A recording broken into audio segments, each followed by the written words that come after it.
예, 교수님 소개 말씀 감사드립니다. 예, 저는 전남대학교 병원에서 순환기내과에서 인터벤션 하고 있고요. 이제 정희석 교수님과 같이 에크모 많이 하고 있는데, 사실 뭐 강의 주제가 뭐 septic shock이라고 하는데 경험이 많지가 않습니다. 사실 다른 선생님도 마찬가지실 것 같은데요. 이렇게 환자가 자체가 많지 않기 때문에 아직까지도 이제 에비던스나 가이드라인에서 많은 것을 인포메이션을 주지 못하는 그런 분야인 것 같습니다. 그래서 증례를 먼저 하나 보여드릴 건데요. 아까 이 포스터에서 아마 보시는 분들은 좀 익숙한 증례실 것 같은데, 32세 여성분이었고 디스미아 디지니스가 최근에 발생을 했습니다. 약간의 컨제스션이 있었는데 혈압이 굉장히 낮고요. 소스럿, 페버럴 센세이션이 있었고, 한 달 전에 그레이브스로 메스마조를 복용을 시작을 했던 환자입니다. 레이블 보니까 CBC에서 굉장히 루코페니아가 심했습니다. 그래서 뉴트로페닉 피버로 진단을 할 수가 있었고, 환자 3시간 만에 굉장히 이데마가 심해졌고, 바소액티브 드럭 굉장히 용량이 많이 들어갑니다. 많이 들어갔고 인투베이션 돼 있었고요. 그래서 에티올로지가 뭘까 좀 궁금해지는 상황이었고요. 그래서 베드사이드로 바로 제가 에코를 봤을 때는 뭐 30%까지는 아닐 것 같고요. 뭐 35% 정도 나올 것 같아서 아마도 제가 septic shock에 septic 카디오패스 같이 동반된 그런 믹스드 샥이 아닐까라고 생각을 했던 환자입니다. 이런 환자에 있어서 VV를 먼저 할 것인지 VA를 먼저 할 것인지, 빨리 안 좋아지는 원인이 뭔지, 다른 이유들은 없는지를 반드시 찾아봐야 될 것입니다. septic shock의 패소피지올로지를 잠깐 저희가 오버뷰를 해보자면은 잘 아시는 내용이지만 인펙션과 저희가 호스트의 디스레귤레이팅 인터액션 때문에 인플라마토리 메디에이터가 나오고요. 그리고 캐피럴 리키지, 바소 다일레이션 되고 여러 가지 마이크로바스큘라 인플라메이션 등에 의해서 블러드 클랏도 생기고요. 이런 여러 가지 일련의 과정으로 오간 퍼퓨전이 안 되는 상황이 되고 오간 디스펑션이 발생을 하게 됩니다. 이런 septic shock에서 헤모다이나믹 프레젠테이션은 되게 크게 세 가지로 나타나는데, 가장 많은 경우는 그냥 흔히 말하는 카디악 펑션은 정상인 디스트리뷰티브 샥, 즉 바소다일레이션이 되고 결국은 애프터로드가 떨어져서 결국 혈압이 감소되는 상황이 되겠죠. 그리고 오늘 제가 주로 말씀드리려고 하는 LV 디스펑션, 시스터럴 다스틱 디스펑션이 생기는 septic 카디오마이패시라고 하는 그것 때문에 생기는 카디오제닉 샥이 동반되는 경우, 그리고 세 번째도 상당히 많이 동반이 되는데 septic 샥으로 인한 ARDS에는 RV 페일러를 말씀을 드릴 수가 있고요. 오늘 주로 두 번째 상황에 대해서 말씀을 드리고자 합니다. 그래서 septic 카디오마이패시 기전은 너무 다양하고요. 이런 많은 기전들이 알려져 있습니다. 이거는 설명 안 드려도 될 것 같고요. 그래서 에피데미올로지를 보면은 되게 한 septic shock에서 정도의 차이는 있지만 절반 정도에서 나타난다고 되어 있고요. 디피니션에 따라 다르긴 하지만은 한 50% 정도고, 대개 한 60% 정도의 septic cardiomyopathy는 3일 이내 디텍이 된다고 되어 있습니다. 리버서블 코스를 밟게 되고 대개는 1, 2주 안에 좋아지고, 하트펠류가 있는 환자는 좀 더 이렇게 리스크가 높다라고 되어 있습니다. 이스케믹 하트펠류에 비해서는 좀 더 LV 디스펑션이 빠르게 회복이 되고요. 그 절반 정도의 환자에서 RV 디스펑션이 같이 동반되는 것으로 알려져 있습니다. 그래서 이제 제 septic 카디오마이패시에서 그러면은 프로파운드 샥, V의 에크모까지 필요한 경우는 도대체 얼마나 되느냐? 데이터가 많지 않기 때문에 말씀드릴 수는 없지만 가장 라지한 데이터를 통해서는 약 10% 정도에서 아마 V의 에크모가 필요한 상황이 발생할 수 있다라고 언급을 하고 있습니다.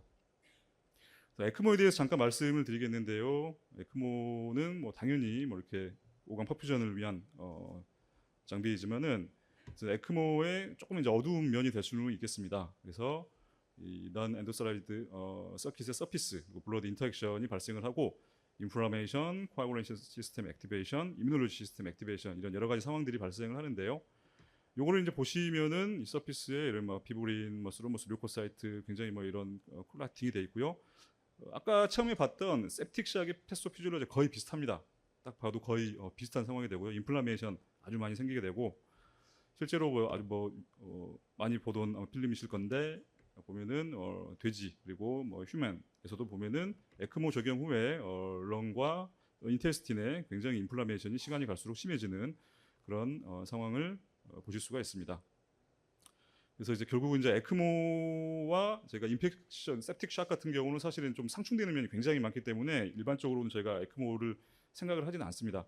그래서 이 케이스 환자 같은 경우는 먼저는 저희가 VV 에크모를 했습니다. 왜냐하면 당시에는 제가 하트 펑션이 그래도 어느 정도는 버텨줄 거라고 생각을 했기 때문에, 그리고 가장 큰 이유는 환자 굉장히 이게 피모랄 아터리가 완전히 컨트랙션 됐었습니다. 플로어가 없을 정도로 컨트랙션 돼 있었기 때문에 일단은 VV 에크모로 하고 이 쉬스만 넣어놓은 상태에서 제가 CCU로 전시를 했습니다. 그럼 CCU에서 샥이 굉장히 프로그레션을 했고 배드 사이드에서 VAV로 전환을 하고 스테로이드를 시작을 했습니다. 이 septic shock에서 저희 에크모 치료에 대한 내용은 이제 가이드라인에서는 사실 VV 에크모에 대한 언급만 있습니다. 2021년의 마지막 그 sepsis 가이드라인 보면은 굉장히 이제 그 레벨 오브 에비던스는 약하고요. 그래서 컨벤셔널한 벤틸레이터 효과가 없는 경우에 VV 에크모를 고려를 하고 그 카디악 그 septic 카디오마이패스의 상황에서는 에크모에 대한 언급은 없습니다. 사실 아직 큰 에비던스로 받아들일 수는 없었던 것 같고요. 그래서 도부타민이나 노르에피네프린, 에피네프린과 같은 약제로 레커멘드를 하고 있었습니다. 그럼 제가 흔히 LV 디스펑션이 없는, 즉 카디악 디스펑션이 없는 순수한 septic shock, 즉 디스플 샥에서 에크모를 적용을 했을 때 어떤 일들이 발생을 할까? 그래서 사실 이러한 이유들이 제가 추후에 뒤에 보여드릴 노멀, 그러니까 니어노멀 카디악 펑션을 가진 septic shock 환자에서 에크모가 좋지 않은 이유가 될 텐데요. 그래서 이 에크모가 자체로 이렇게 캐피럴 리키지나 바소플레지아를 좋게 하는 효과는 없다. 그리고 에크모는 당연히 옥시젠을 딜리버리를 하는 거지 셀 안으로 인테이크를 하게는 못한다라는 것이고요. 그리고 캐피럴 리키지로 인한 엑스트라 바세이션이 생기기 때문에 결국 효과적인 플로우를 만들기가 어렵다는 거죠. 또 에크모가 프리로드 떨치고 결국 LV에 아까 이제 교수님 말씀해 주신 것처럼 애프터로드를 올리기 때문에 LV 그 퍼포먼스를 굉장히 떨치는 상황이 될 거고요. 아까 말씀드린 여러 가지 그런 블러드 서피스 인터랙션으로 인해서 결국은 인펙션을 더 조장시킬 수 있는 그런 상황이 될 수가 있을 겁니다. 그래서 환자는 계속적으로 하이폭시아 리플렉터가 심해져서 제가 LA 벤팅을 해서 언로딩을 해 주었고요. 그래서 계속 제가 GCSF를 써서 결국은 6일째부터는 WBC가 회복이 많이 됐고요. 여기 보면은 에테로테스가 생겼는데 뭐 그러고서 토일레팅하고 좋아졌고요. 7일째 하트 펑션이 굉장히 좋아졌습니다. 그래서 VV로 컨버전을 했고요. 아마 2주 정도 됐을 때 그래도 많이 좋아지고 환자 ABG가 괜찮아서 이 에크모를 뺐던 걸로 기억을 하는 환자입니다. 굉장히 오랫동안 입원을 하긴 했는데 현재 뭐 생존해서 외래는 다니고 여러 가지 뭐 문제가 있긴 한데 뭐 아직까지 잘 다니고 있습니다. 그래서 septic shock 환자에서 에크모를 적용된 연구, 주로 VA 에크모에 관련된 걸 좀 말씀을 드리자면은 뭐 시간이 많이 부족한 게 짧게 말씀을 드리겠습니다. 가장 많이 뭐 인용되는 연구들인데 초창기 연구들은 많이 서바이벌 레이트가 낮았고요. 그래서 뭐 그룹별로 좀 틀리긴 한데 그래도 가장 많이 인용되는 연구가 저희가 그 란셋에 실렸던 그 미국과 프랑스 그룹이 5개 센터에서 했던 연구, 그리고 메타 분석입니다. 이거는 인디비주얼 페이션트 데이터 메타 분석이고 크리티컬 케어에 실렸던 데이터입니다. 란셋 데이터를 잠깐 보시면은 멀티센터 리트로스펙티브죠. 그래서 5개 센터에서 82명의 septic cardiomyopathy 환자와 받지 않았던 130명 컨트롤 인클루전은 EF가 35 미만이거나 인덱스가 3 이하로 미만으로 떨어진 경우, 그리고 락테이트가 4 이상, 아르토 스코어가 75 이상인 경우를 잡았고요. 는 락테이트가 에크모를 했던 경우가 높았고 스코어 높았고 EF가 낮았습니다. 아웃컴을 보면은 이 에크모를 적용받은 군에서 굉장히 좋았습니다. 프로펜 스코어 애저스먼트를 했을 때도 굉장히 아웃컴이 좋았고 락테이트 클리어런스가 확실하게 좋았습니다. 그래서 당시 이제 에디토리얼을 보면은 이거는 굉장히 뭐 강한 어조로 이거를 반드시 에크모를 해야 된다라는 좀 이런 에디토리얼도 있었고요.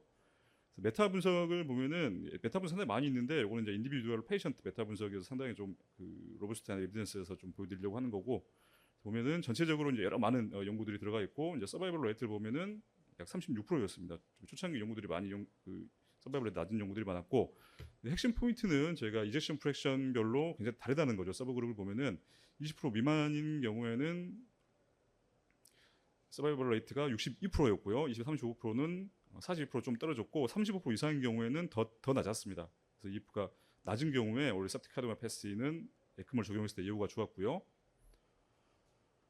그래서 요거는 제가 정인석 교수님의 좀 데이터를 받아서 그 치료 그 지침을 개발하는 이번에 8월 초에 아마 이게 나온 것 같은데요. 그래서 치료 지침 엑스퍼트 컨센서스 페이퍼가 될까요? 그래서 근데 요 과정을 저도 이제 한번 두어 번 정도 해봤는데 굉장히 힘든 과정이더라고요. 메타 분석하고 사실 거의 뭐 동일하기 때문에.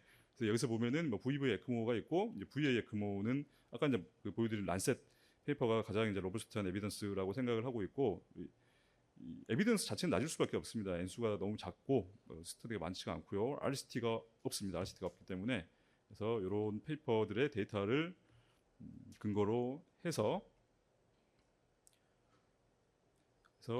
최종 권고문은 sepsis 가이드라인에는 없는 제가 VA 에크모도 심기능 저하가 있는 경우에 적용을 할 수가 있는데요. 그래서 꼭 말씀드리고 싶은 거는 아직 이제 언제 에크모를 해야 되는 타이밍에 대한 내용은 어떤 그 연구도 수행된 적이 없습니다. 하지만 그럼에도 불구하고 아까 이제 서바이벌 레이트가 좋았던 연구들에서 공통적으로 나오는 것들이 되게 하루 이짝저짝으로 제가 VA 에크모를 적용을 했던 것 같고 그리고 EF가 낮은 경우에 굉장히 예후가 좋았었기 때문에 가능한 EF가 낮은 환자에서 프로파운더 샷을 빨리 진행하는 경우라면 빨리 결정을 하고 VA 에크모를 하는 게 좋을 거라고 생각을 합니다. 그래서 이런 식으로 퍼블리시가 됐던 것 같고요. 그래서 그 시간이 많이 부족해서 좀 빨리 진행을 했고요. 그래서 결론은 septic샷 자체가 즉 LV 시스터릭 다르삭 디스펑션이 없는 septic샷 자체는 에크모 인디케이트 되지 않을 겁니다. 오히려 예후가 안 좋다는 데이터가 굉장히 많이 있고요. 그래서 이 SCM 즉 seps로 인한 카디악 디스펑션이 있는 경우 특히 어떤 EF 기준을 말씀드릴 수는 없지만 그래도 가장 이제 큰 에비던스 기준으로 해서는 30에서 35% 이하인 경우고 프로그레션이 빠르다면은 에크모를 적용을 강력하게 고려를 하는 것이 좋을 것 같습니다. 예, 경청해 주셔서 감사합니다.